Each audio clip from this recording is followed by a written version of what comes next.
मुंह से वचन नहीं निकलता, नेत्रों में विरह के आंसुओं का जल भर आया। बड़े दुख से वे बोली, हाँ नाथ, आपने मुझे बिल्कुल ही भुला दिया। सीताजी को विरह से परम व्याकुल देखकर हनुमानजी कोमल और विनीत वचन बोले, हे माता, सुंदर कृपा के धाम प्रभु भाई लक्ष्मण जी के सहित शरीर से कुशल हैं, परंतु आपके दुख से दुखी हैं। हे माता, मन में ग्लानि न मानिए, मन छोटा करके दुख न कीजिए। श्री रामचंद्र जी के हृदय में आपसे दूना प्रेम है। हे माता, अब धीरज धरकर श्री रघुनाथ जी का संदेश सुनिए। ऐसा कहकर हनुमान जी प्रेम से गदगद हो गए। उनके नेत्रों में प्रेमाश्रुओं का जल भर आया। हनुमान जी बोले, श्री रामचंद्र जी ने कहा है कि हे सीते, तुम्हारे वियोग में मेरे लिए सभी पदार्थ प्रतिकूल हो गए हैं। वृक्षों के नए नए कोमल पत्ते मानो अग्नि के समान, रात्रि काल रात्रि के समान, चंद्रमा सूर्य के समान, और कमलों के वन भालों के वन के समान हो गए हैं। मेघ मानो खौलता हुआ तेल बरसाते हैं। जो हित करने वाले थे वे ही अब पीड़ा देने लगे हैं। त्रिविध शीतल मंद सुगंध वायु सांप के श्वास के समान जहरीली और गर्म हो गई है। मन का दुख कह डालने से भी कुछ घट जाता है, पर कहूँ किससे, ये दुख कोई जानता नहीं।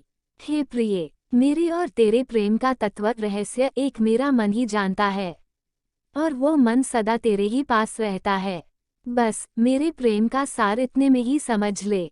प्रभु का संदेश सुनते ही जानकी जी प्रेम में मग्न हो गईं। उन्हें शरीर की सुध न रही। हनुमान जी ने कहा, हे माता, हृदय में धैर्य धारण करो और सेवकों को सुख देने वाले श्री राम जी का स्मरण करो। श्री रघुनाथ जी की प्रभुता को हृदय में लाओ और मेरे वचन सुनकर कायरता छोड़ दो। राक्षसों के समूह पतंगों के समान और श्री रघुनाथ जी के बाण अग्नि के समान हैं। हे माता, हृदय में धैर्य धारण करो और राक्षसों को जला ही समझो। श्री रामचंद्र जी ने यदि खबर पाई होती तो वे विलंब न करते। हे जानकी जी, रामबाण रूपी सूर्य के उदय होने पर राक्षसों की सेना रूपी अंधकार कहाँ रह सकती है।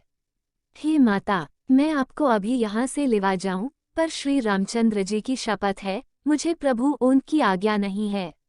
अतः हे माता, कुछ दिन और धीरज धरो।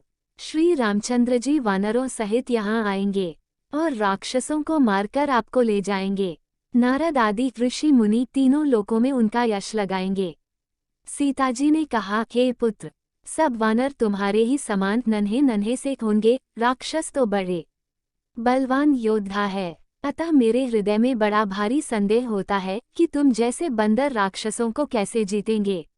ये सुनकर हनुमान जी ने अपना शरीर प्रकट किया। सोने के पर्वत सुमेरु के आकार का अत्यंत विशाल शरीर था, जो युद्ध में शत्रुओं के हृदय में भय उत्पन्न करने वाला अत्यंत बलवान और वीर था। तब उसे देखकर सीताजी के मन में विश्वास हुआ। हनुमान जी ने फिर छोटा रूप धारण कर लिया। हे माता, सुनो, वानरों में बहुत बल बुद्धि नहीं होती, परंतु प्रभु के प्रताप से बहुत छोटा सर्प भी गरुड़ को खा सकता है। अत्यंत निर्बल भी महान बलवान को मार सकता है। भक्ति, प्रताप, तेज और बल से सनी हुई हनुमान जी की वाणी सुनकर सीताजी के मन में संतोष हुआ। उन्होंने श्री राम जी के प्रिय जानकर हनुमान जी को आशीर्वाद दिया कि हे तात, तुम बल और शील के निधान हो। हे पुत्र, तुम अजर, बुढ़ापे से रहित, अमर और खजाने हो। श्री रघुनाथ जी तुम पर बहुत कृपा करें। प्रभु कृपा करें। ऐसा कानों से सुनते ही हनुमान जी पूर्ण प्रेम में मग्न हो गए। हनुमान जी ने बार बार सीताजी के चरणों में सिर नवाया और फिर हाथ जोड़कर कहा, हे माता, अब मैं कृतार्थ हो गया।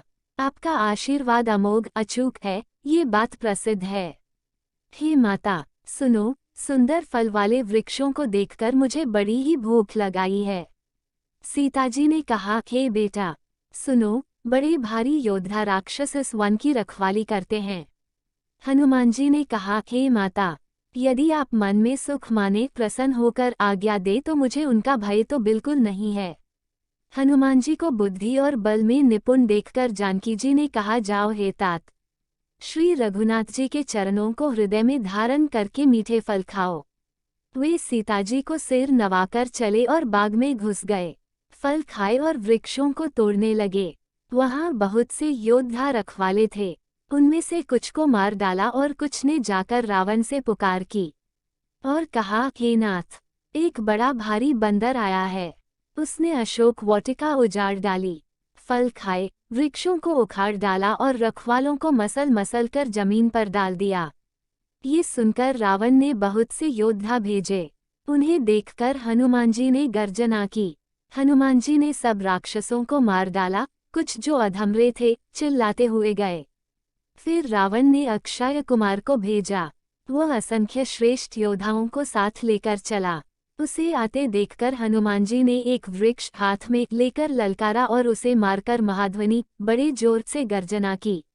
उन्होंने सेना में से कुछ को मार डाला और कुछ को मसल डाला और कुछ को पकड़ पकड़कर धूल में मिला दिया। कुछ ने फिर जाकर पुकार की कि हे प्रभु, बंदर बहुत ही बलवान है।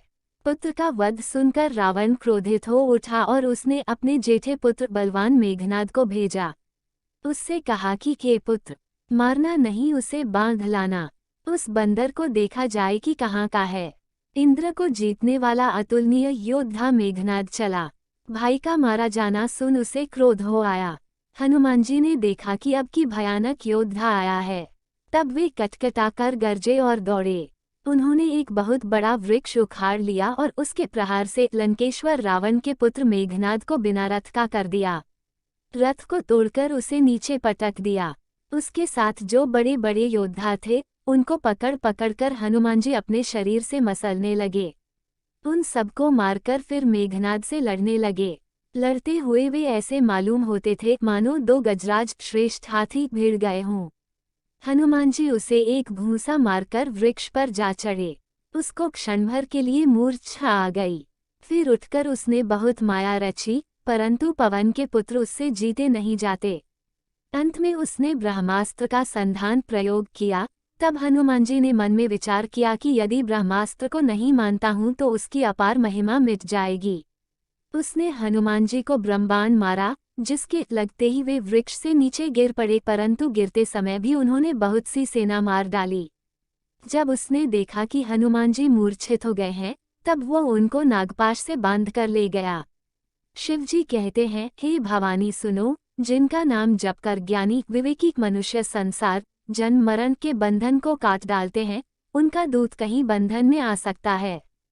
किंतु प्रभु के कार्य के लिए हनुमान जी ने स्वयं अपने को बंधा लिया।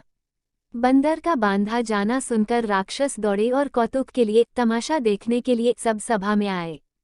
हनुमान जी ने जाकर रावण की सभा देखी। उसकी अत्यंत प्रभुता ऐश्वर्य कुछ कहीं नहीं जाती। देवता और दिपाल हाथ जोड़े बड़ी नम्रता के साथ भयभीत हुए सब रावण की भान ताक रहे हैं। उसका रुख देख रहे हैं। उसका ऐसा प्रताप देखकर भी हनुमान जी के मन में जरा भी डर नहीं हुआ। वे ऐसे निःशंक खड़े रहे जैसे सर्पों के समूह में गरुड़ निःशंक निर्भय रहते हैं। हनुमान जी को देखकर रावण दुर्वचन कहता हुआ खूब हंसा। फिर पुत्र वध का स्मरण किया तो उसके हृदय में विषाद उत्पन्न हो गया। लंकापति रावण ने कहा, रे वानर, तू कौन है? किसके बल पर तूने वन को उजाड़कर नष्ट कर डाला? क्या तूने कभी मुझे मेरा नाम और यश कानों से नहीं सुना? रे शिट, मैं तुझे अत्यंत निःशंक देख रहा हूँ। तूने किस अपराध से राक्षसों को मारा? रे मूर्ख, बता, क्या तुझे प्राण जाने का भय नहीं है? हनुमान जी ने कहा, हे रावण, सुन, जिनका बल पाकर माया संपूर्ण ब्रह्मांडों के समूहों की रचना करती है, जिनके बल से हे दशशीष ब्रह्मा विष्णु महेश क्रमशः सृष्टि का सृजन पालन और संहार करते हैं, जिनके बल से सहस्रमुख फनों वाले शेषजी पर्वत और वन सहित समस्त ब्रह्मांड को सिर पर धारण करते हैं, जो देवताओं की रक्षा के लिए नाना प्रकार की देह धारण करते हैं और जो तुम्हारे जैसे मूर्खों को शिक्षा देने वाले हैं, जिन्होंने शिवजी के कठोर धनुष को तोड़ डाला और उसी के साथ राजाओं के समूह का गर्व चूर्ण कर दिया, जिन्होंने खरदूषण त्रिशिरा और बाली को मार डाला, जो सबके सब अतुलनीय बलवान थे, जिनके लेशमात्र बल से तुमने समस्त चराचर जगत को जीत लिया और जिनकी प्रिय पत्नी को तुम चोरी से हर लाए हो, मैं उन्हीं का दूत हूँ। मैं तुम्हारी प्रभुता को खूब जानता हूँ। सहस्रबाहु से तुम्हारी लड़ाई हुई थी और बाली से युद्ध करके तुमने यश प्राप्त किया था। हनुमान जी के मार्मिक वचन सुनकर रावण ने हंसकर बात टाल दी। है राक्षसों के स्वामी, मुझे भूख लगी थी, इसलिए मैंने फल खाए और वानर स्वभाव के कारण वृक्ष तोड़े। हे निशा